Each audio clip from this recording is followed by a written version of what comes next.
So already now a warm welcome to all people, friends, colleagues of HBS and of the topic, of course, entering this room. We are just waiting until all are in. So please find a comfortable seat and view, and we'll start in a minute.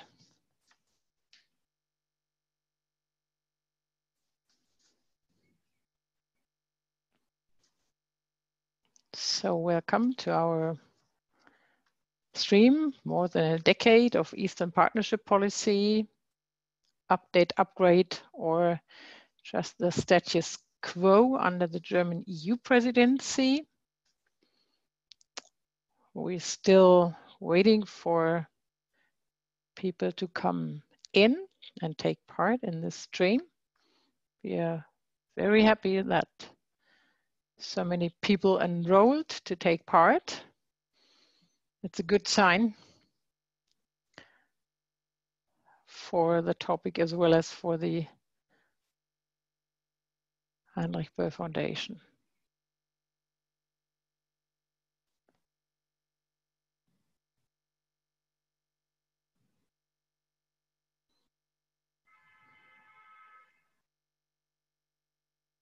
Okay.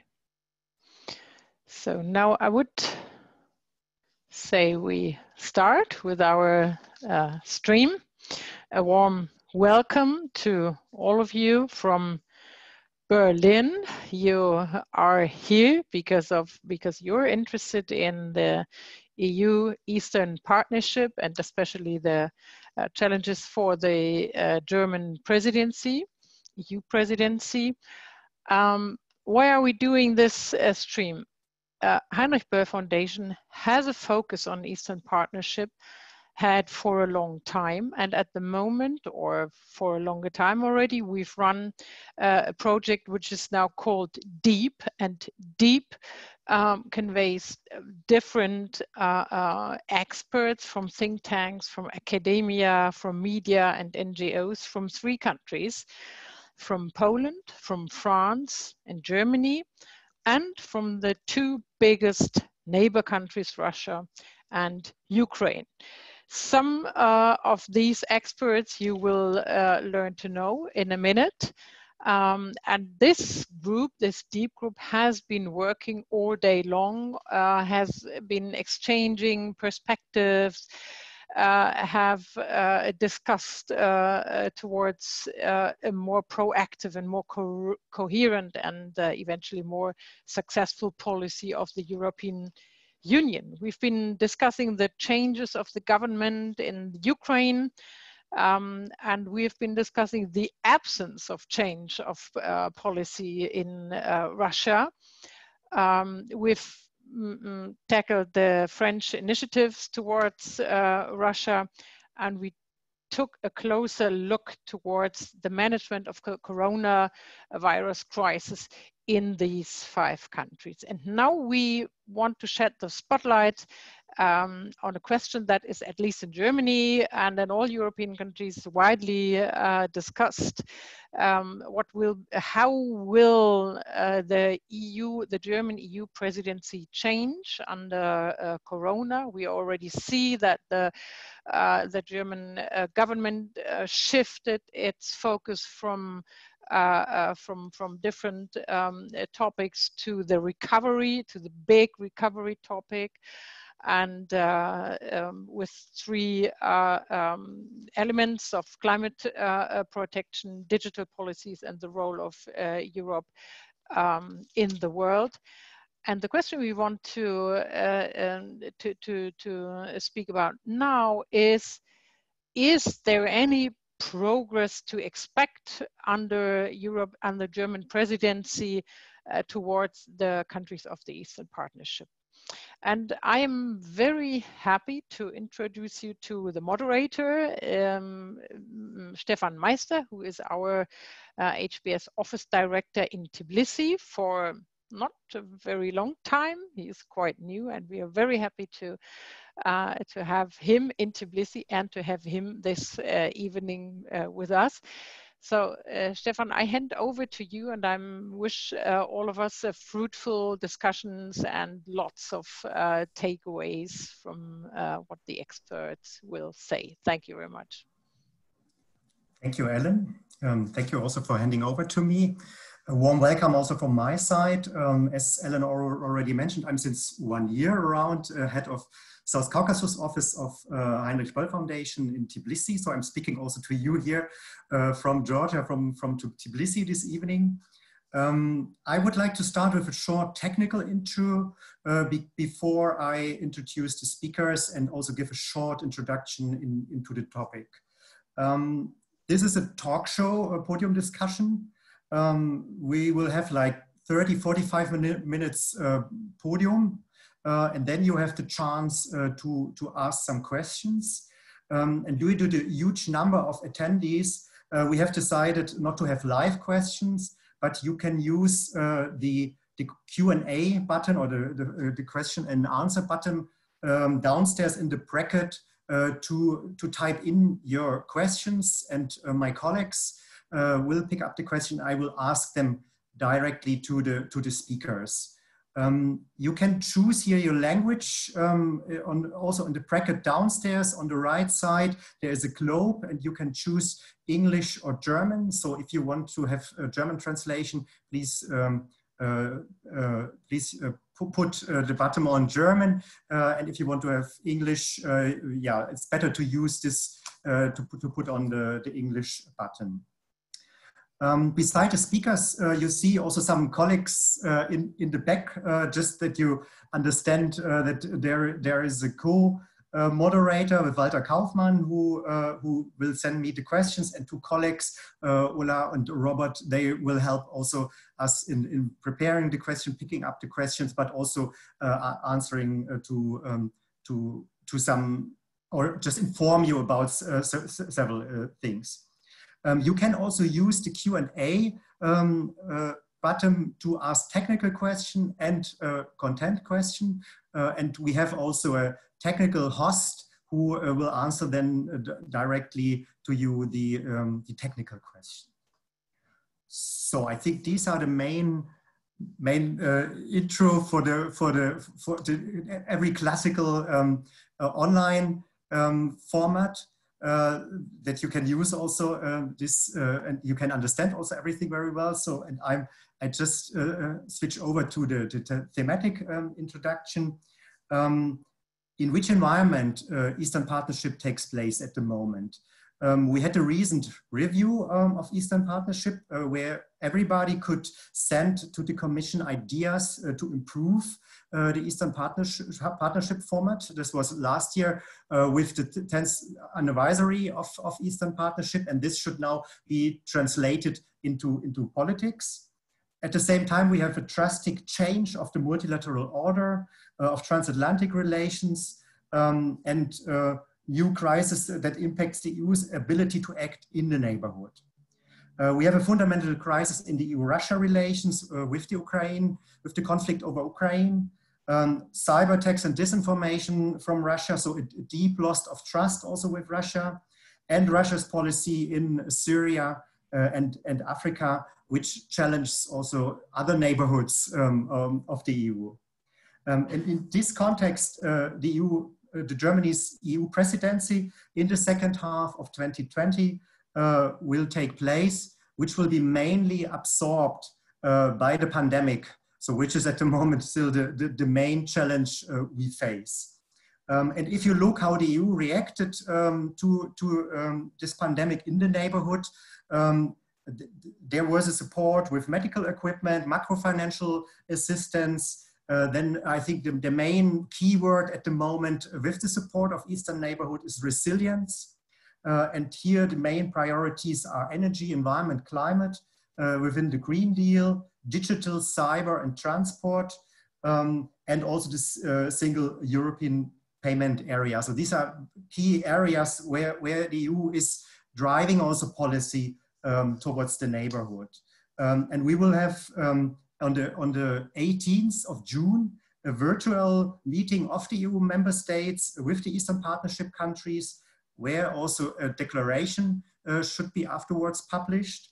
And this meeting will hopefully be followed up by a real summit in the beginning of 2021. So finally, what are the key challenges we face? And I think this really gives us also the environment for our today's discussion. The first point is COVID-19 will bring the focus of the EU even more to domestic policy.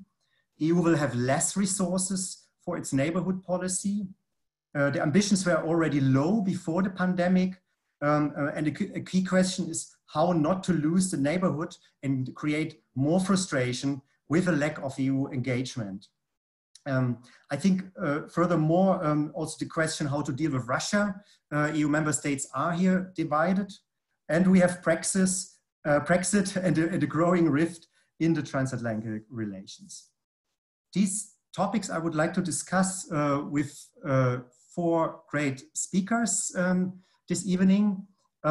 We have from Ukraine, Yevhen Hilbovitsky, who is co-founder of Nestor Group on the future of Ukraine, Ukrainian intellectual, who is also widely discussed in Ukrainian public and intellectual spheres. Good evening, Yevhen. We have Nikolai Petrov, who is a senior research fellow at Chatham House in London, a long-term expert on Russian politics, has worked for a long time with Carnegie also in Moscow, and I think a widespread commentator on Russian politics in different fields. Good evening, Nikolai.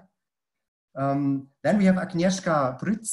She's professor at Nikolai Copernicus University in Torun in Poland. She's also expert on Russian politics. I saw really some very interesting publications also of you. And we have David Cardier from Sciences Po in Paris, who knows also the countries in Central Eastern Europe quite well, knows Russia quite well. He was part of a project to stay at different institutions in the EU and in the eastern neighborhood of the EU, and has a good background on Eastern Partnership, but also a good understanding of Russia. Good evening, David, also for you. Let me start with an introductory question to everybody. Maybe we start with Agnieszka, and I will also then ask to David the same question. So what the EU can and should offer to its Eastern neighbors beyond the status quo? And what are your expectations with this regard also on the EU's presidency of Germany? Mm-hmm. Please, Agnieszka. Thank you very much for the invitation. I'm very glad to be with you and to share my comments to the current situation of the Eastern Partnership, because frankly speaking, who cares about Eastern Partnership now, apart from a few experts and a few diplomats? The problem is really very deep and very serious, because if not, if we will not make a very concrete decisions now, who knows what will happen to the East? And answering your question, because I know that you asked us to speak in a short way, just to allow our colleagues to share their comments as well. So I will share with you 3 general, let's say, recommendations, because frankly speaking, we know why there is not the best timing for Eastern Partnership revival now.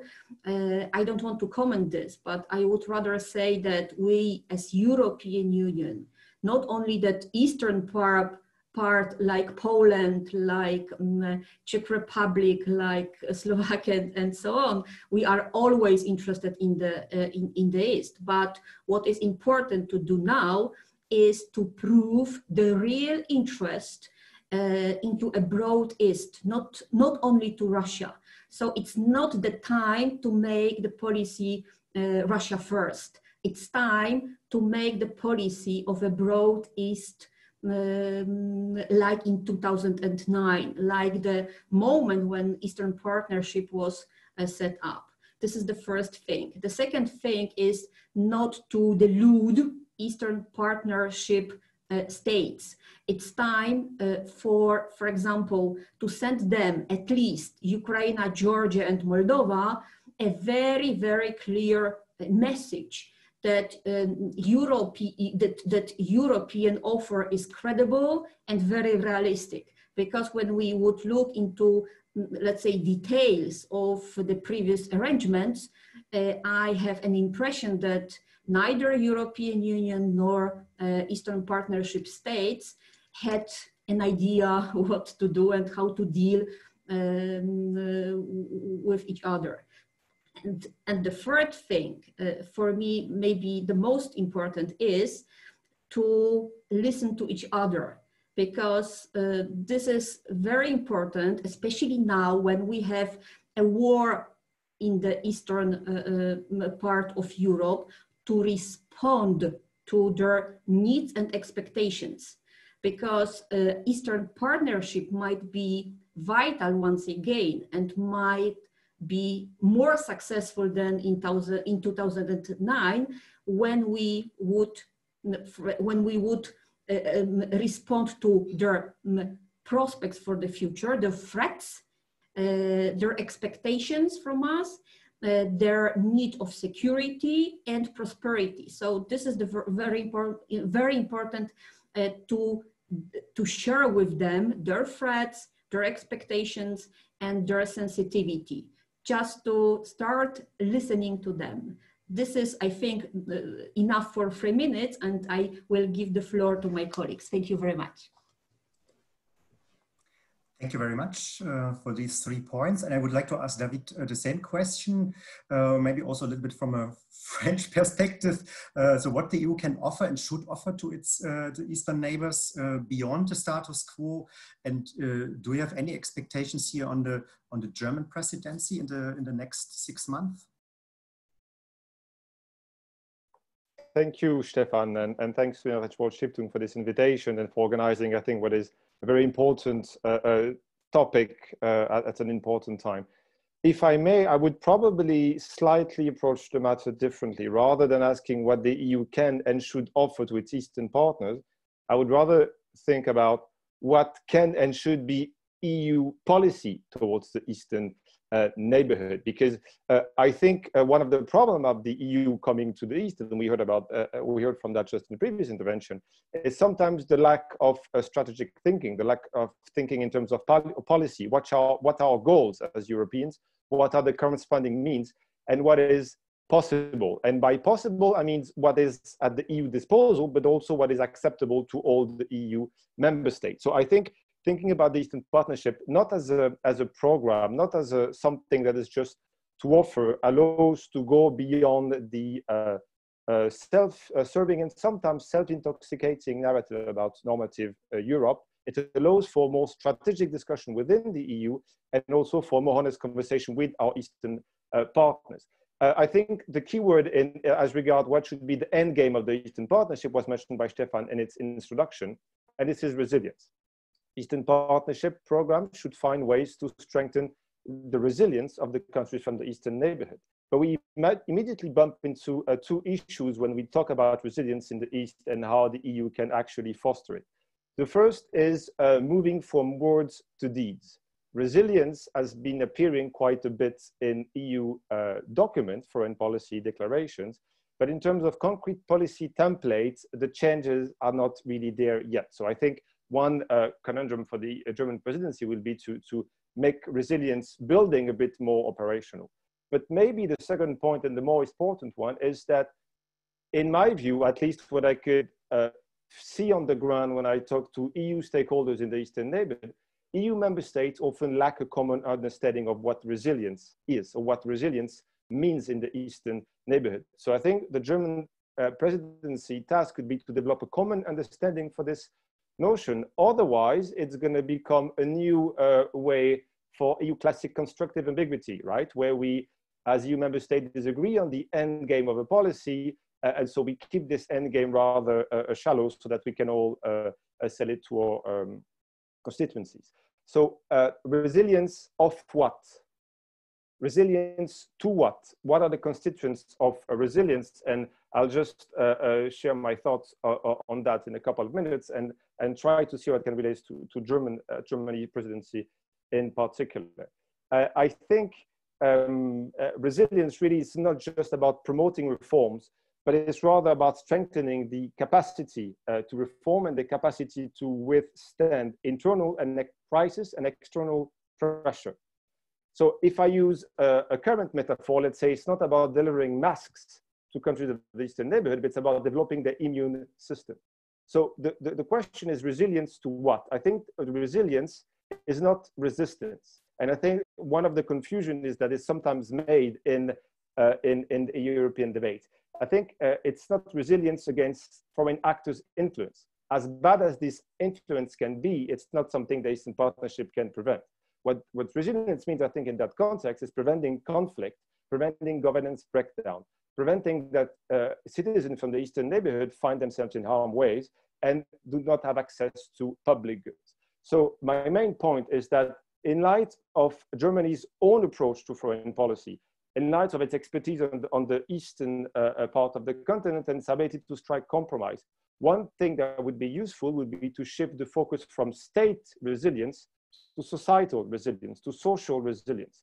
Because one of the weaknesses of the Eastern Partnership thus far has been to focus too much on promoting reforms of state institutions. The problem is that in economic or political systems where you have state captors or new patrimonial system, sometimes reinforcing state institutions do not benefit the citizens. And so in a current European project I'm working for, I have to mention it because the template is not just mine, it's called EU-LISCO and it's led by actually the Freie Universität in Berlin. We've tried to come up with 3 components of social resilience that the EU should try to foster in the East, and I'll finish on that. The first component, obviously, is free, fair, and flexible institutions. This is what the EU has been doing already, but again, not just state institutions. The idea is that other actors than the state provide governance or can provide governance in these countries. It can be NGOs, it can be international organizations, it can be communities, and so on and so on. A second important point that I think explains why threats can escalate into conflict and governance breakdown is the legitimacy and social acceptance of governance, whether local or national governance. And the third point, which in my view is maybe the most important point, that is social trust. Social trust is the key point of resilience in the Eastern neighborhood, but in the neighborhoods in general. That is, basically, social trust could be defined as a cooperative attitude that people have towards one another and positive expectations. And I think one thing that the EU needs to do is to try to promote inclusive social identities as much as possible. It's not easy in the context of geopolitical struggle because, and this will be my conclusion, sometimes playing the game of geopolitics and fostering resilience is not the same thing, and playing the first sometimes deserves the second. So I think those 3 aspects of social resilience could and should be a focus instead for the EU. Thank you. Thank you very much also for this analytical approach to focus on society. I think these are exactly the main challenges Eastern Partnership countries have, yeah, in its political and institutional environment with often atomized or weakened society with vested interests of its elites. So I think this is also the areas where the EU somehow failed with its reforms. And I think it would be also interesting to discuss how to change this policy. But let's first ask Jeven, with a focus from Eastern Partnership countries and in particular from Ukraine, what does Eastern Partnership countries in the current situation need and expect also from the EU? And do you have any expectations on this particular German presidency in the second half of this year? Jeven, please. I think the real challenge is to separate the hopes from expectations, because some of the expectations are not, they go beyond realistic, and it's a good question if we can actually get what we need. If I would put shortly what Ukraine would need and would like to get from Eastern Partnership is something exactly that Eastern Partnership doesn't provide, and that's security. And security not only in terms of hard security, it's rather putting political weight of the EU and of the EU member states behind the very values that the EU has been founded on. And in that sense, it's also not a one-way street, because Ukraine is exactly the country that makes the discussion about the European values a very practical one. That's exactly where we can see whether the approaches that we take towards political challenges that we face, economic challenges that we face, correspond with the values that we apply. And since talk of security is a dirty word, and talk of security is not taken seriously in that context, I would go one step down, and I would say that, okay, we can settle for predictability. We can settle for certainty. Uncertainty is probably one of the worst enemies that we have in a situation when we are close to the points of no return, you know, whether we go one way or the other way. Understanding how institutions will work today, a year from now, 5 years from now, 10 years from now, are of critical importance for anyone who makes strategic decisions right now. If you put yourself in the shoes of a Ukrainian investor, or if you put yourself in the shoes of someone who starts a career in civil service, or if you put yourself in the shoes of someone who's actually fighting in east of Ukraine and wants to understand, you know, is that a career activity, or is that something that you do for a while and then go back to your peaceful life? It's very difficult to say, because it's very difficult to say who has to carry the weight, for instance, of protecting the ownership rights, or protecting the rule of law, or protecting the physical security. And because in many cases, in many more cases than Ukrainians hoped, it was Ukraine's problem and Ukraine's homework to deal with all these issues. The question is, ultimately, what kind of institutions are we going to be building? Are we going to be building the institutions that are inclusive with the European institutions? Or at a certain point, there will be no hope for a marriage. And since there will be no hope for a marriage, Ukraine will basically be forced to go rather in its separate way, you know. And if we're looking for a precedent, I would probably say that it's a precedent that is not completely, doesn't completely correspond with the case of Ukraine, but that's the case of Israel. Try to sustain yourself as a democracy, try to sustain yourself as market economy, free, open market economy, but at the same time, you're on your own. You have certain partnerships, but beyond that, you have to take care of your own business. And the way you take care of your own business doesn't necessarily make your neighbors or some partners happy, because in some cases that also involves making decisions that go beyond the way that these decisions would be addressed in other places, for instance, in the European Union. So from a German side, the question would be whether Germany can provide certain certainty and whether Germany can limit the spectrum of the options. And that will greatly depend whether Germany can be a good translator. Can Germany translate from obscure French into post-Soviet? Can Germany translate from Ukrainian into, or I would say post-colonial Ukrainian into post-colonial from the other side Polish? You know, can Germany be a good point of interpreting the messages and interpreting the senses? And If Germany can do that well with Ukraine, then this will be clearly a ticket for future greater responsibility that Germany may play internationally in the region. I'm not sure how the German society is happy about this, but this is the question of filling the void, and this is the challenge for filling the void. I think what is important to see is that even though Ukraine may be now run by a populist government, it's also the country where the change continues to occur. As we speak, the think tanks, the media, the pundits are discussing different options of development. You know, the processes are not stalled, even though some of the reforms are being stalled. The process of reforming itself is not being stalled. And in that sense, I think it's useful to take longer term view, because if we take longer term view, then whatever comes next doesn't come as a surprise, and we are better prepared to apply smaller force, but with greater precision, and as a result, gain better results. Thank you very much. I think with what happened in Ukraine in 2014 and afterwards, I think Germany has partly learned its lesson, yeah, from my perspective, and there was really a shift also in the Russia policy of Germany.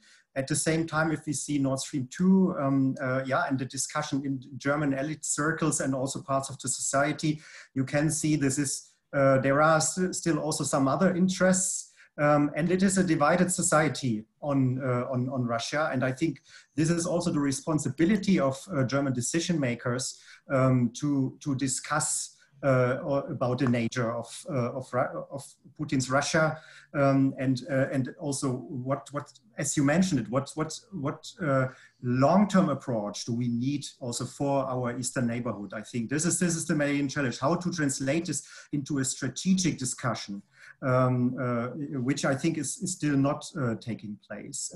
And I think this brings me to Nikolai, to ask him, is there any opportunity to find a balance for the EU and maybe also Germany between Russia and Eastern Partnership policy? So we have this German initiative of a new European Ostpolitik. We have the French, the recent French initiative on Russia, and both are playing also about building up some trust, looking for modus vivendi, maybe also for new approaches with Russia.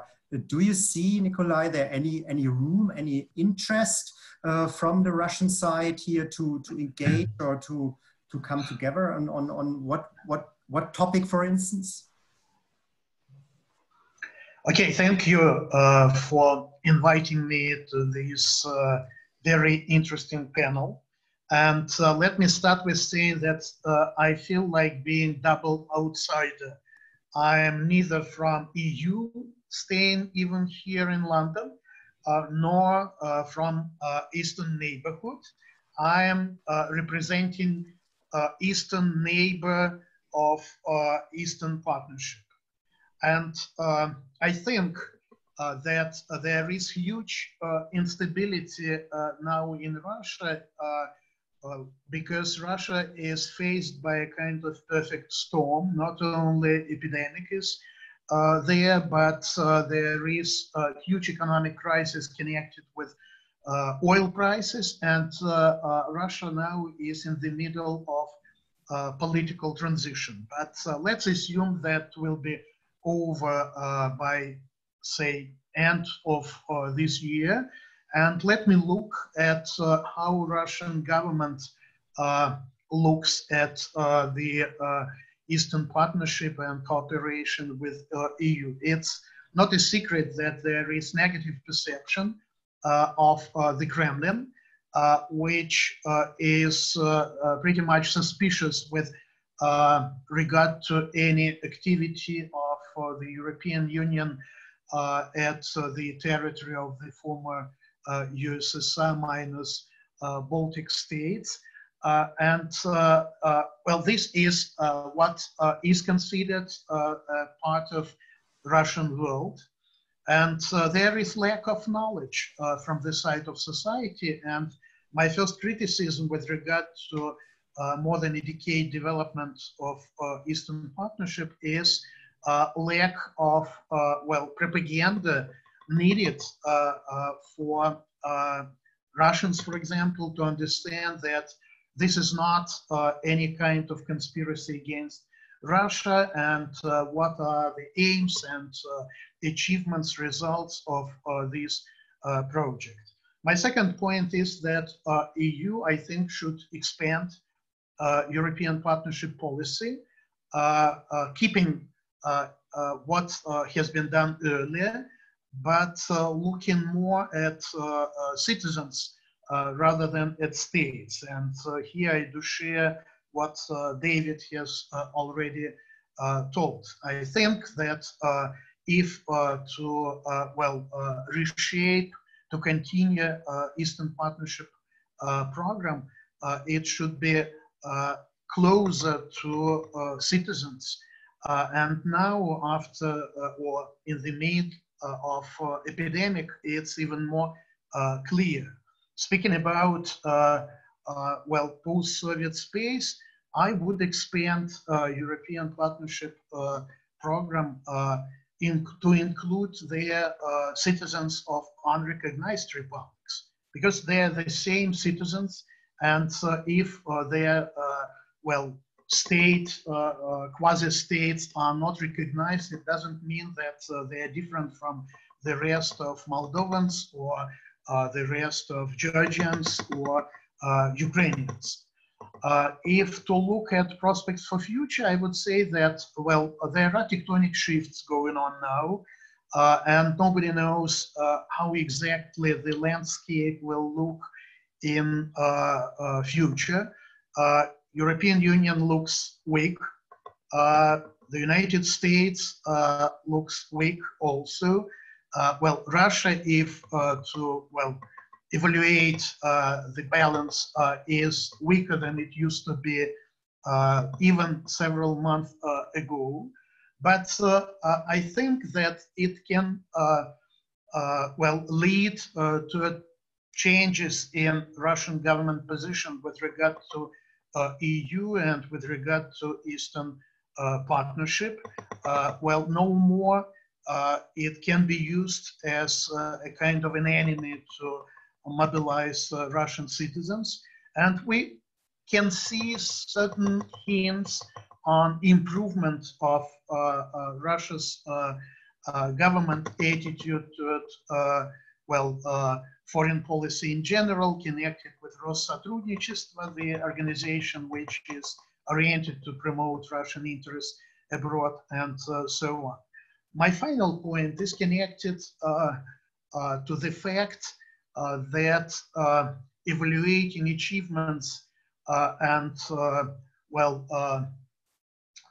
results of Eastern Partnership project in whole, we should, I think, remember the well-known story from the Bible about King Solomon, who judges two women pretending to be mothers of one and the same child.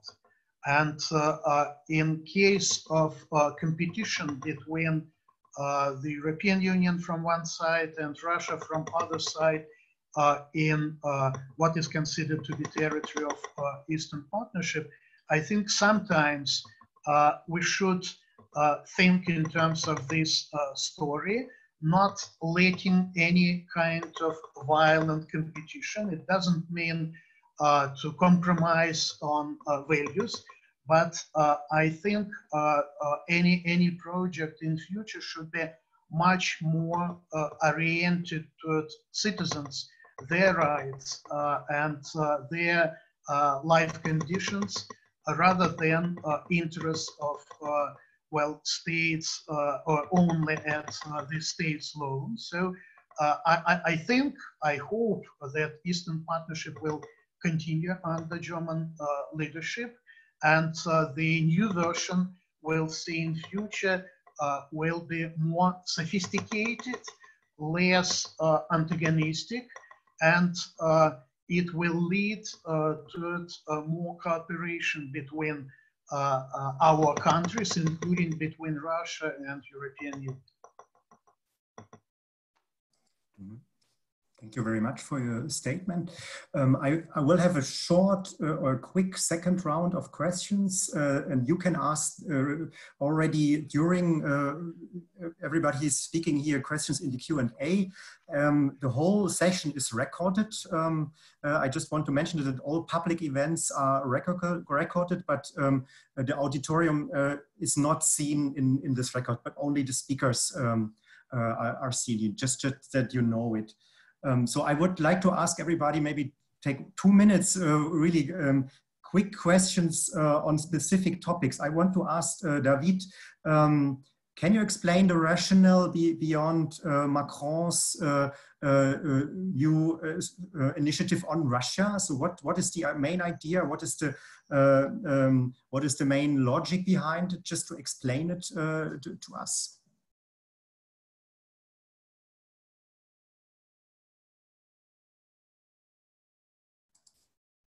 You need to unmute, yeah? We cannot hear you. Yes, thank you for this question. So I think the logic for President Macron is basically the starting point is that Europe should define its own policy on and towards Russia. In particular, because in the US, we saw what happened in 2016. There's some kind of political paralysis there on that. Then the president came, we didn't know exactly where he was taking US foreign policy and so on. And also US interests are simply quite different. And so I think the image for the French president is to avoid a situation like the 80s, where you had the USSR and the US posting missiles in Europe, and Europe would not have any freedom of choice and would cease being an actor. I think the word that Macron sees in a couple of years or maybe decade is one of a confrontation between China and the US. And the idea is to make sure that Europe has some room for maneuver. And this includes talking to Russia. Talking to do what?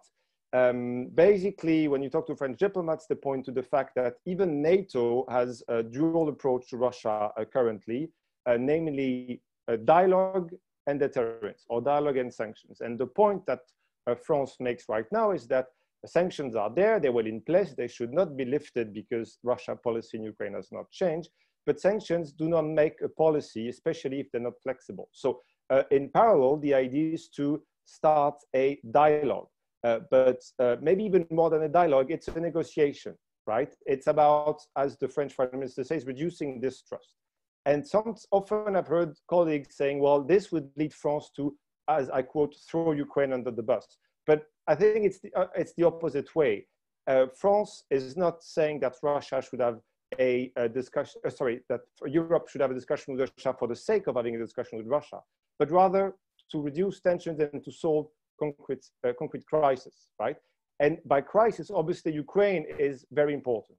The election of President Zelensky did a lot, maybe for the new French initiative, right? They saw that with this change of power in Kiev, with the new idea, there might be something that could be done because the new Ukraine leadership seems to want something different. The other contextual factor, obviously, that changed everything for France, it's US foreign policy. I think we have to bear in mind that France's policies towards Russia are often not really about Russia, but it's rather about the international system and about where the US is going. And so when the US is playing out of the multilateral game, is seeming with this new president to go against the international liberal order, the idea is to try to have a dialogue with Russia to solve concrete problems such as arms control, such as Ukraine.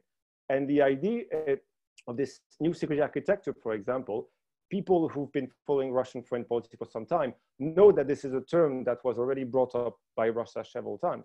And I think this is part of the negotiation. Say, okay, saying to Russia, you want to talk about the new security architecture, okay, but we want also to solve certain crises, and we want to reduce and stop the conflict in Ukraine. So again, I think Ukraine is not a potential collateral, necessarily a potential collateral victim of this dialogue, but rather it's one of the reasons for the dialogue to be.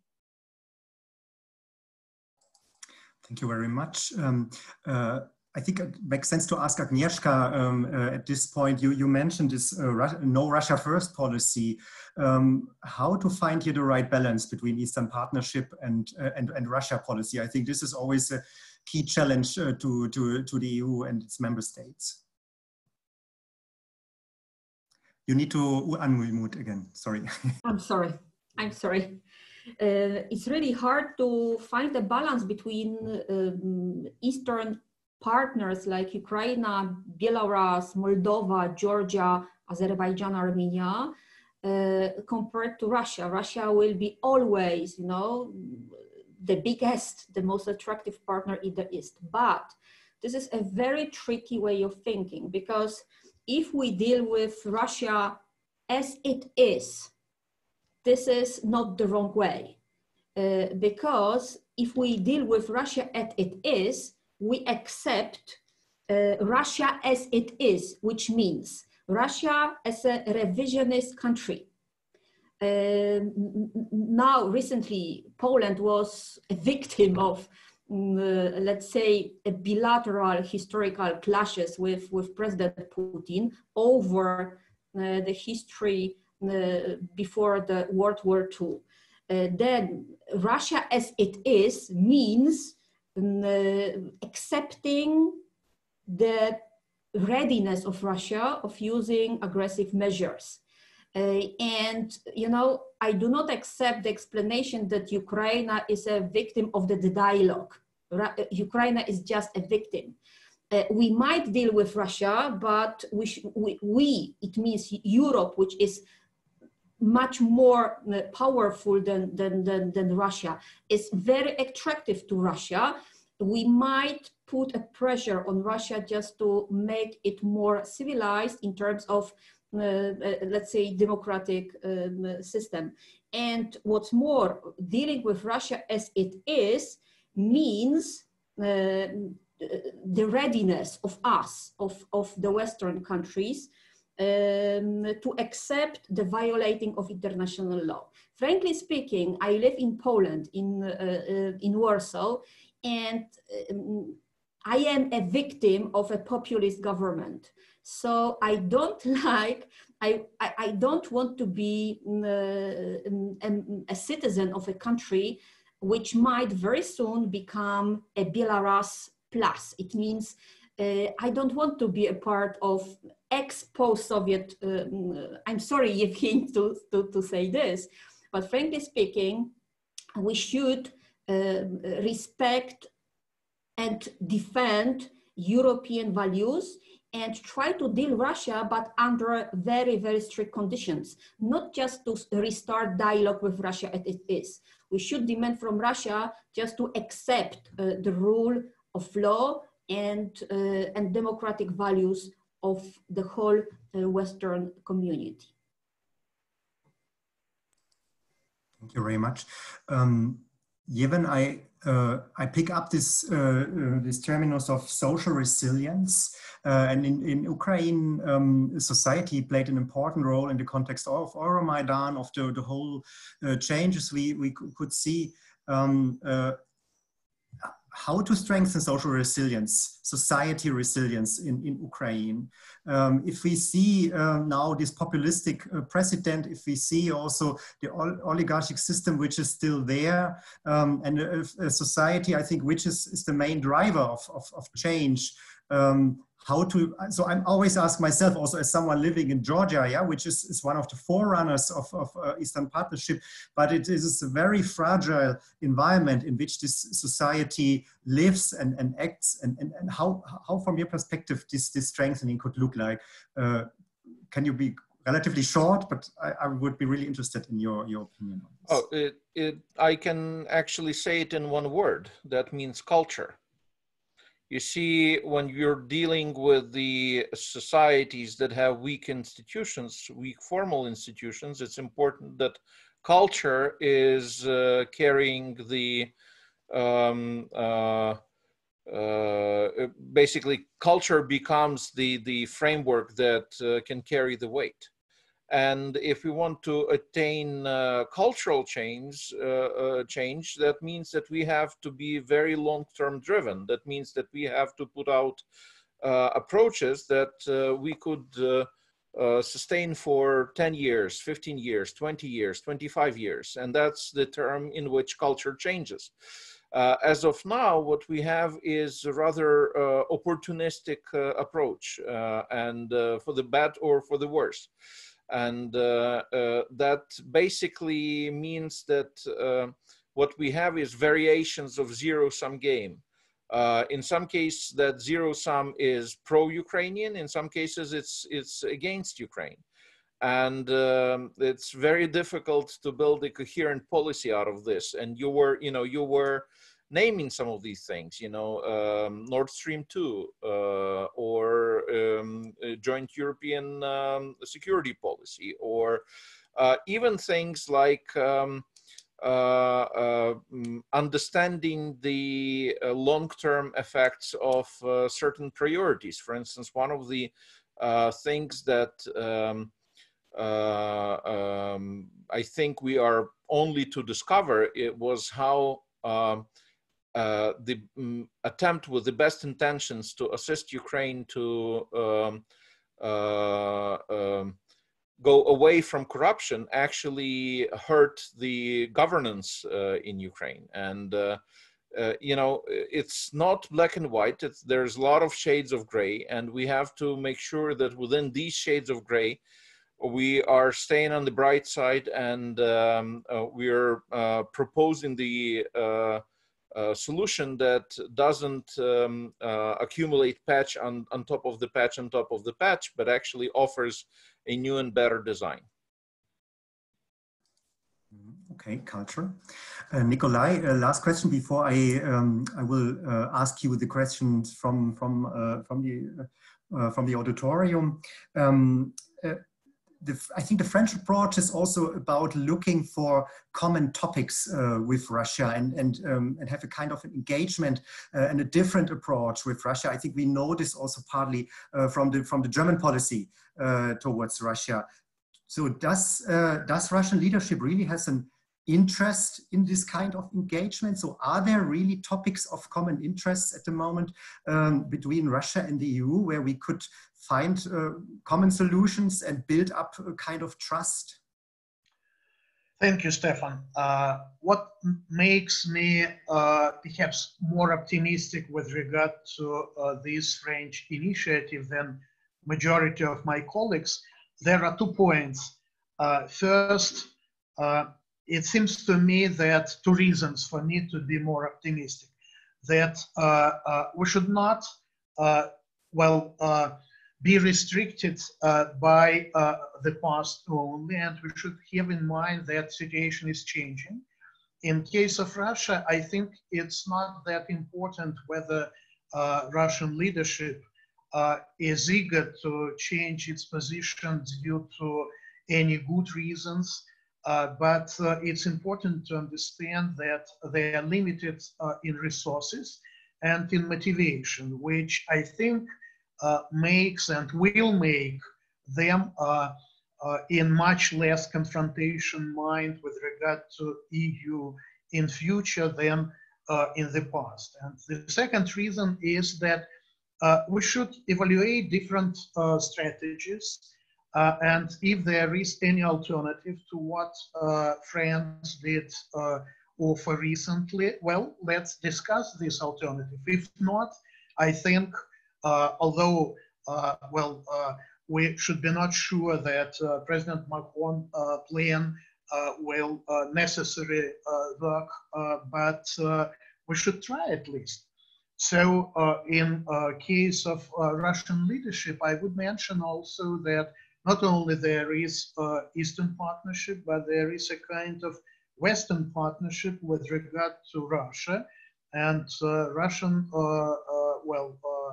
government attempts to divide European countries in some cases are more or less successful, which means that it's perhaps reasonable for both sides not to waste resources in order to play against each other, but to find a kind of common ground. And here the list of French initiatives, I think, looks more or less, realistic, and pragmatically speaking, I think that it can lead to certain progress at least.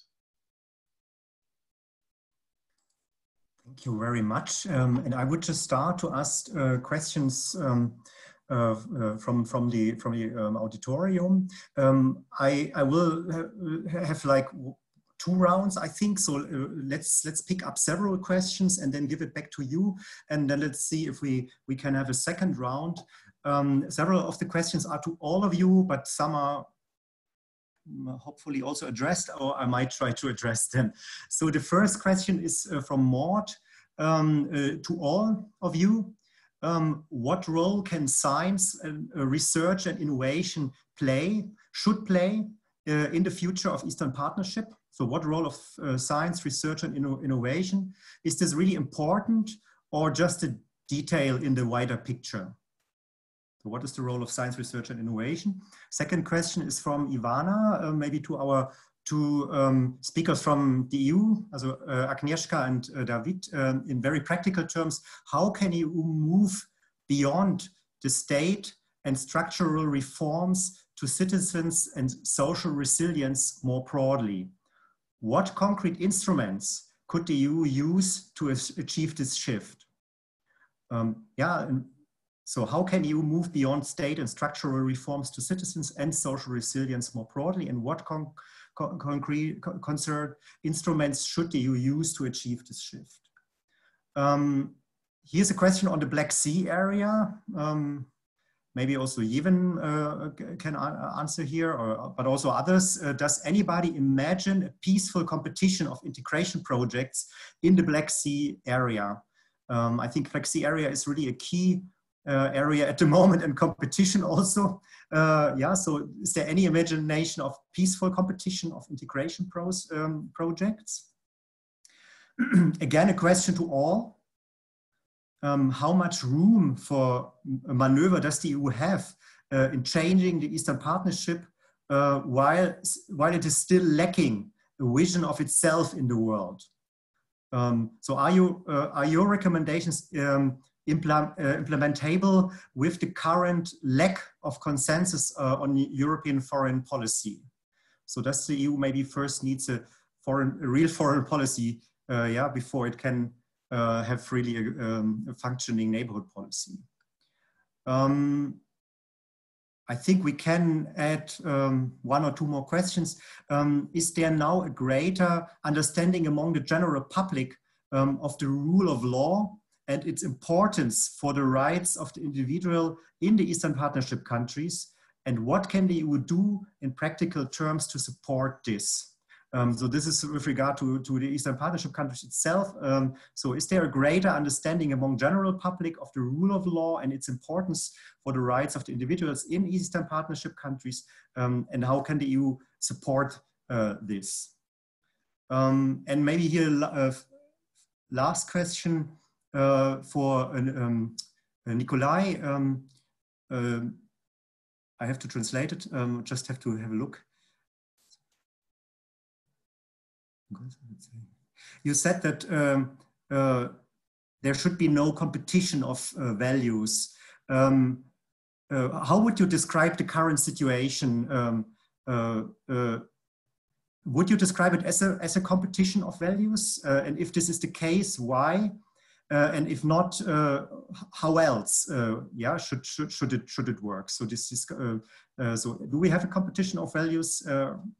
Yes or not, and what is the alternative to it? Maybe let's start. So Yevhen already wants to pick up the question on science, so maybe you start with it.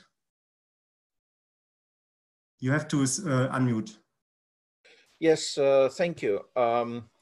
This is something. This is the pain that I'm dealing with on a daily basis. One of the key questions that I'm dealing in my day job is trying to understand how social transformation can happen in Ukraine. And here and there, we're coming into dead ends because of lack of scientific data that we can rely on. For instance, one of the things that we have very little understanding is how exactly the trauma caused by piling up of totalitarian trauma and colonial trauma on top of it works, because it clearly paralyzes in certain groups of society its ability to work in solidarity, its ability to work jointly. It's very interesting to see how, for instance, lack of human security affects corruption. In the Western discourse, it's very obvious that corruption is a taxation of efficiency. But in Ukrainian perspective, from the Ukrainian historical perspective, in many cases, corruption is the ultimate security tool. And the members of society are not willing to give up that ultimate security tool before they see that better protection system is available. And from the governance that they see, they don't believe that it's particularly available for them. So when we're dealing with difficult transformation in the cases when we have these moving targets, lack of scientific data weakens the assumptions that analysts are working with in the think tanks. And as a result, think tanks very often have to work with wild assumptions. As a result, policy suffers. And then when policy suffers, everyone suffers, because the decisions that are taken are not argumented well and are not solid enough. So in that sense, with regard to science, I think, at least in social studies, we can say that there's tabula rasa, basically, in Ukraine. There are so many things that we have to learn, we have to discover, we have to understand. And that basically means that we need solid, long-term research programs that are simply not there at this point. They are not available. There's very little field research done in Donbass. And if we assume that Donbass is probably as Soviet as the rest of the Soviet Union, then Donbass is an incredible opportunity for us to understand how transformation can happen, and later use this knowledge vis-a-vis Belarus, vis-a-vis Russia, vis-a-vis Kazakhstan and other countries. And we are clearly not doing that. And I'm afraid that if one day a big change will be possible because of, for instance, a heart attack, we will simply have no ideas what to do with it, and will be acting spontaneously. Okay. You can also pick up other questions, maybe on rule of law. Rule of law is another question that is important to understand. And this is where I bring the issues of independent judiciary and corruption.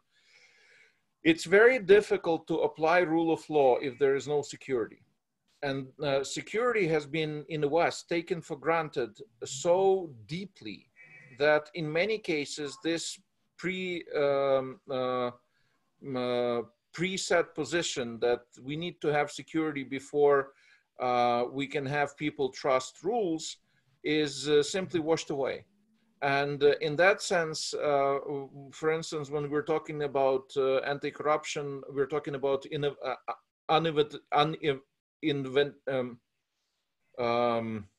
inevitability of punishment, but the inevitability of punishment just raises the stakes in fight against corruption in an environment when there's little personal, little human security, and doesn't allow the actors to behave in a better way. So in that sense, this is exactly what's happening. The challenges of transformation that we have in Ukraine, and not only Ukraine, also in Georgia, in Moldova, in other countries, allow us to have a deeper view into the context that change, to a great extent, change the matter. Thank you. Maybe Agnieszka, you pick up the questions you want to address, and maybe also you pick up this question on the room of maneuver of the EU. Search for its foreign policy, but you can also pick up other questions. Thank you very much. Thank you for all these questions, because all of them are very important and crucial, frankly speaking. When we are talking about social resilience, you know, this is what we touched. What we touched was social trust to state institutions, to let's say to the government. And when I am talking to my Ukrainian, Russian, I don't know, Belarusian friends, not only me, but you know, the problem is that what Yevgeny has mentioned. What is for granted in Western part of Europe, security, rule of law. If you go to the eastern part of European Union, you know, the trust to state institutions is lower and lower, even in Poland. So just imagine how low that level is in post-Soviet republics. How hard, how complicated it is to overcome the syndrome of not post, but homo sovieticus. This is the problem, you know, we are dealing with that problem, the lack of trust to state institutions, even in Poland. So, you know, the problem in Russia, in Belarus and Ukraine is much more complicated. And the problem for me is because I was thinking about how to deal with social resilience in the East and how to combine it with science research. And you know, for me here I am much more optimistic, because I think that, you know, the key is the youth. The key is the young generation and the time. We have unfortunately wait and see and wait for the generation being accustomed to, let's say, to modern world, being accustomed to the open world, and being accustomed to have contacts with Eastern partners and with Eastern colleagues, not Eastern, I'm sorry, Western colleagues. So this is why for me very important is Erasmus program. And why not to enlarge that program and to finance it more for our students from Ukraine, Belarus, from even from Russia. Why not? This is the problem only of finances. For me, this is the problem of finances, because I know that our universities are ready and open and frankly speaking, wait for students from East. What's more, lack of room for maneuver. You know, for me, the problem is not the lack of maneuver. For me, the problem in terms of European Union readiness to make Eastern Partnership once again vital is a goodwill. And at first we have to how to say, convince our German colleagues that the future, and maybe first German colleagues, then French colleagues, that East really matters. So this is not the problem of how to deal with the East, but the problem is how to deal with all the skeptics in Brussels who are not especially interested in the mission too far, which are post-Soviet republics. Thanks. Thank you very much. David, I would give you the word, maybe also on pick up two key questions which have not been addressed until now. I think you should also answer on the resilience question, because you brought up this discussion. Yeah, please. And someone has to answer also on the Black Sea region, maybe Nikolai, but also you could also respond to it. Thank you for these questions. Indeed, obviously, talking about social resilience, I knew that the hard question would come and say, great, how do you foster it? obviously I do not have a magic bullet. I'll share a couple of thoughts, but I'll be welcoming other ideas from the other panelists or from the questions. The prologue is that we shouldn't think about either social resilience or security. The idea is social resilience for security, right? The idea is that resilience precisely allow states to resist internal crisis, whether stemming from struggles between rent-seeking elites, whether from mass protests and so on, but also allow to resist external pressure, right? More resilient states are better equipped to resist geopolitical pressure from their big neighbors. From another question that I saw that we didn't pick up yet, but that I'll relate to it, also, I do not think that the endeavor in fostering social resilience should replace a strengthening state resilience. I saw there was a question, I think, from Julia Langbein on economic factors. And yes, definitely, they're very important. Research showed that the key component of social trust in the Eastern neighborhood is the state of the economy. And obviously, the state public policies have a big impact on that. So I think we should look at state and social resilience together because they're very much intertwined. How to foster social resilience in particular? Well, again, I think in this question, one of the answers was let's engage not just state, but also other actors that can provide public goods or public services to citizens. And this means businesses, yes, but also, as I mentioned, I think try to integrate in the EU strategy the fact that some international organizations are on the ground and do some things that are important. For example, the UN mission in Ukraine does quite a lot on the issue of the inclusiveness of social identities.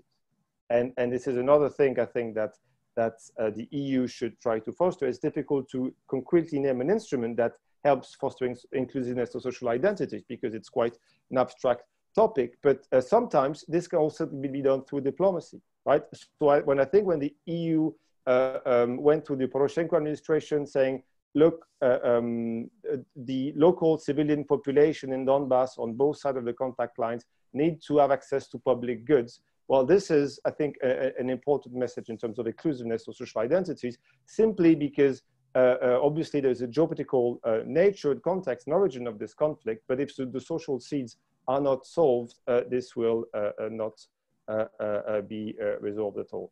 Since you offered me to answer two questions, I'll just briefly pick up another one on common vision for EU foreign policy. This is obviously crucial. This has been the problem from the beginning with the Eastern Partnership because of the notion of constructive ambiguity that I mentioned. Some member states saw the Eastern Partnership platform as an antechamber for EU membership. Others saw it as an alternative to EU membership. This was never really reconciled. And Stefan mentioned that Russia is an even more divisive topic for the EU, and that sometimes member states, when they say something about Ukraine or about the Eastern neighborhood, they talk more about themselves than about the region itself. It's more about pushing for certain representations of the problems to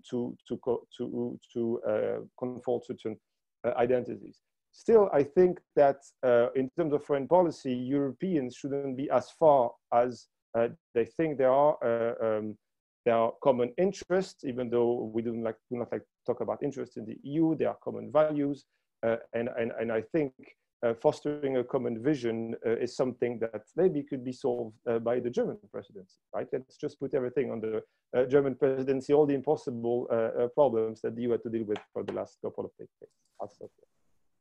Thank you. Also in picking up many French proposals for strategic discussions in the EU. Yeah? That could be excellent suggestion. A chance for Germany. So Nikolai, there was one question on values towards you, and maybe you can also answer this question on the Black Sea region and possible peaceful competition. Okay, first of all, we are discussing amidst the pandemic, which gives us both examples of cooperation and good behavior, bad behavior, state capacity, and so on, and which reminds us about common threats like diseases, like climate changes, and so on, which once again are pushing us towards more cooperative efforts. And we've not mentioned two elephants in the room as well. One of them is leaving, another one is coming. They are the United States and China. And once again, it creates very understandable shifts in geopolitical situation, both in terms of Russia and in terms of European Union. And that's why revision of our strategies of both sides is inevitable. Speaking about competition, I think that in most cases it's more about competition of interests than of values. And in terms of values, well, we see now a kind of archaic values presentation in Russia, just by the way, like in Poland, exploited by Kaczynski, or in Hungary, exploited by Orban. So there is nothing special with regard to these archaic values. Russian leadership is saying that, well, Russia is bastion, stronghold of real European values, like Europe did, there is betrayal of these values in Europe. Well, it can work in politics, it can lead to certain political mobilization, but I think it's much more important to concentrate on interests rather than on values. And here there is another ground for optimism. Cooperation, I think, is much more rational than just confrontation in terms of any interest. Here I am coming to the Black Sea region, and I do not have any positive views on what will happen there. I should remind you that, we do have Bulgaria, Romania from the side of European Union, Ukraine, and Russia, Turkey, and Georgia. So, there is a lot in common, and I think perhaps it's possible to foresee any kind of cooperation in scientific research, although I think none of these major actors now is really interested in doing something with regard to common problems in terms of what's going on in the Black Sea. And my last point is connected to how is it possible to deal not only with states, but with societies and with citizens. And here I should attract your attention to our format, to our discussion. I think what Böll Foundation, Böll-Stiftung is doing is great in terms of promoting cooperation and exchange of opinions between experts coming from very different parts of our world. And this is exactly what can be done. And the epidemic does teach us about how many tools we do have in terms of networking, in terms of horizontal connections, and let's exploit these opportunities. Thank you very much. I changed the modus and just pick up one question and ask this question to one of you. And the next question is to Nikolai directly. It's a reaction to your point on the disputed regions and that the EU should extend its policy to them. So how does you see the extension of the Eastern Partnership to the areas occupied by Russia as long as the regions remain occupied by Russia and Russia does not allow any kind of dialogue? So how can the EU do here more also in the extension of its policy when, according to this question, Russia does not allow it? I think this is more about cooperation at the level of societies, of NGOs, of citizens. And I've participated in several events organized by Belgium with regard to Abkhazia and Georgia. It was even before Abkhazia did proclaim its independence.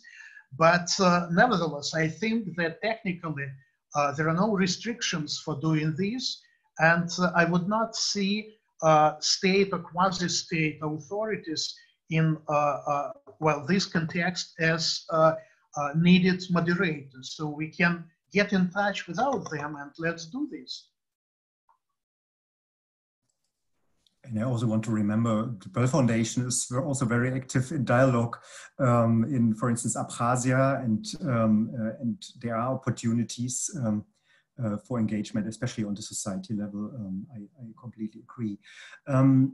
I will pick up this question and want to ask Iren, but also Agnieszka, these questions from a different perspective. So there is again a question on education. Russia is the #1 recipient of Erasmus Plus funding outside the EU. How can the EU foster the rule of youth in Eastern Partnership cooperation beyond classic programs such as Erasmus Plus in the context of societal resilience? So maybe Iren, you start. And I would be very much in favor of expansion of the exchange programs. I think it's extremely useful, but at the same time, we should understand that this is not the only tool to follow.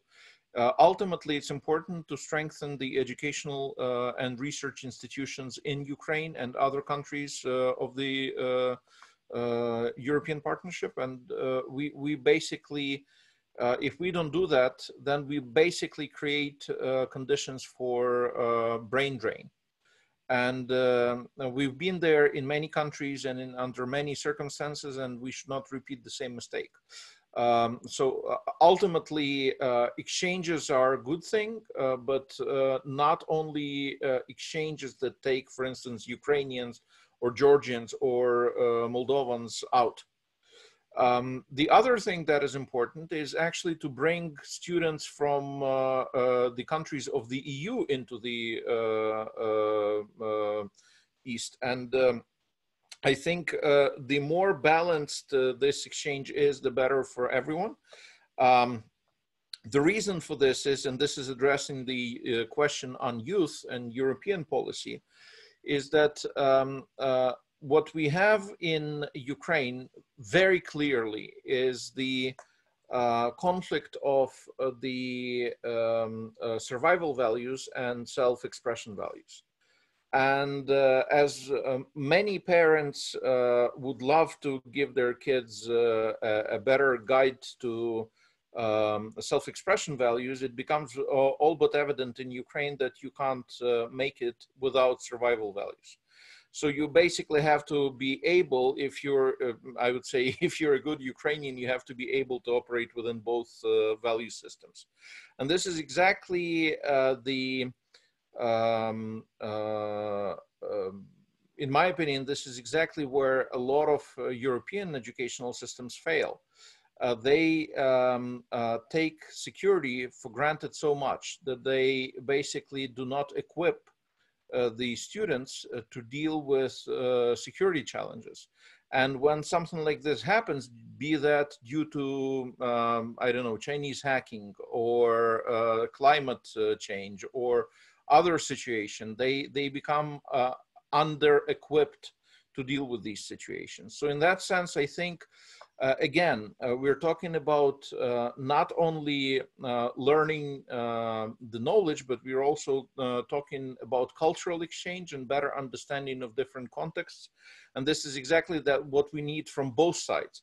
Ukrainians have to go abroad, but Ukrainians also would have to accept a greater number of, for instance, students or professors or researchers from Europe. And I think we have to view this whole thing more broadly. One of the things that, the good things that we can say about Ukraine is basically on the last stage of passing the youth strategy, the formal youth strategy 2030, that exactly describes how the whole setting should operate. And it goes in line with the similar European strategies. So it's an inclusive document with regards to other European documents, but it also paves the way to all these exchanges. So Agnieszka? Be original after Yevhen, but I will do my best. You know, Yevhen has mentioned very important thing. This is critical thinking, you know. This is the problem which we have in Poland as well, not only in, you know, in terms of students coming from the East, but when we, even at the level of university, if we do not demand critical thinking, critical thought, you know, the problem is then that our society, young people,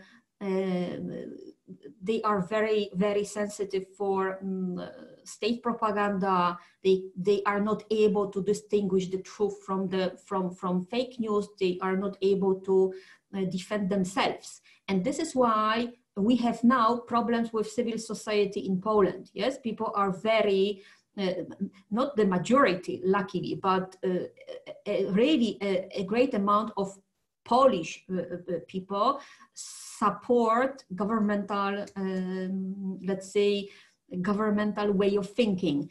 And this is the problem that we has, let's say, wasted the time of our transformation. And this is why what Yevhen told and mentioned, this is very important to not to repeat the same mistake in Ukraine. It's time to start teaching young people, young generation of critical thinking. This is, you know, for me, this is the step number one. Then, you know, all the consequences might be only in plus. Then we might work on civil society, we might work on openness and let's say democratic senses.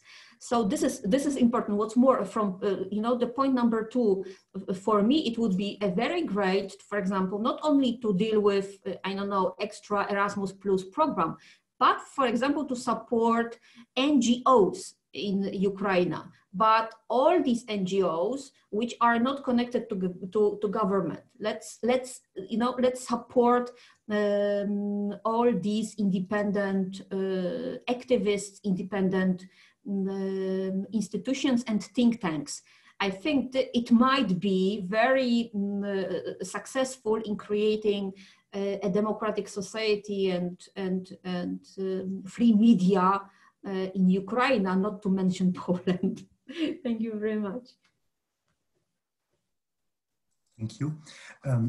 Before I finish picking up this point, last question to David, who brought up the resilience narrative and resilience topic. I think what the EU in many ways and its member state is already doing, supporting civil society, supporting independent experts. Yeah, but for me the question is more and more also again about institutions. So how to change institutions in these countries, or help to change institutions from this in these countries. I think it can only happen from pressure from inside.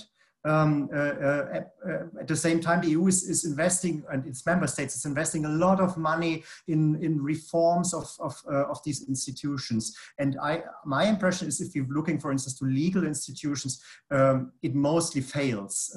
So would you bring this together to strengthen the society resilience, but at the same time support also change of institutions which are mostly belong to or are used by vested interests of the elites?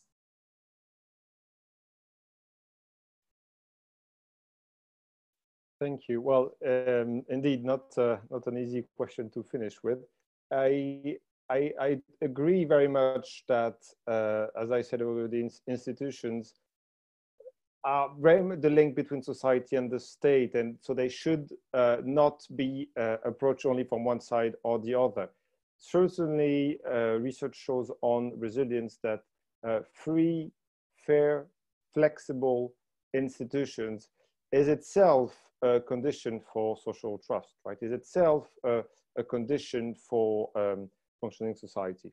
The EU, a difficulty for the EU indeed is in a way to find a way out of the kind of bureaucratic benchmark approach of pushing institutional change only from the top, but without having any bearing on political culture. At the same time, I also think that resilience should not become a fig leaf for a blatant kind of promotion of systems on the part of the EU without any grounding, without any contextualization from the societies. I think the resilience should not be a template to disguise something else. How to foster institutional reforms in themselves, I'm afraid I didn't come up with the magic bullets in terms of how to change them, but probably, as you said, from bottom up and from the top, incentives on the part of the EU, best practices, delocalization. If I take a concrete example, I think it's good that the EU mission, EUAM in Ukraine, which is here to help strengthen civilian security, has opened many field offices across the country, right? And you have EU officers trying to kind of incarnate and diffuse best practices in that sense. But probably some fresh thinking needs to be done indeed on fostering institutional changes. Thank you very much. I think it's really very interesting how in the end this society resilience came up as a key topic, as something, especially the Böll Foundation is working since decades in this field, and we are also struggling. Yeah, so I don't say we have the golden bullet or we have the right answer. I think it's all work in progress, but this is exactly the approach also the foundation is following. I want to thank first of all the speakers for the inputs and taking very different questions. I think it was really a fascinating discussion for me. I enjoyed it very much. I also want to thank the translator for the translation, yeah, of I think this very complex topic. Then our technical host, I think it's also very important. I think it was really very good quality we had here. And I want to especially thank the team in Berlin of the Heinrich-Böll Foundation, and in particular Ulla Niehaus, who has set up this event and had made the whole event possible. So I enjoyed this evening very much. I hope for more discussions on Eastern Partnership, on Russia, and I think we will also go on in the framework of the DEEP project, which was mentioned in the beginning by Ellen, to exactly think about this strategic approach and a more strategic discussion to strengthen also policy of the EU. So I wish you a nice evening and hopefully see you soon.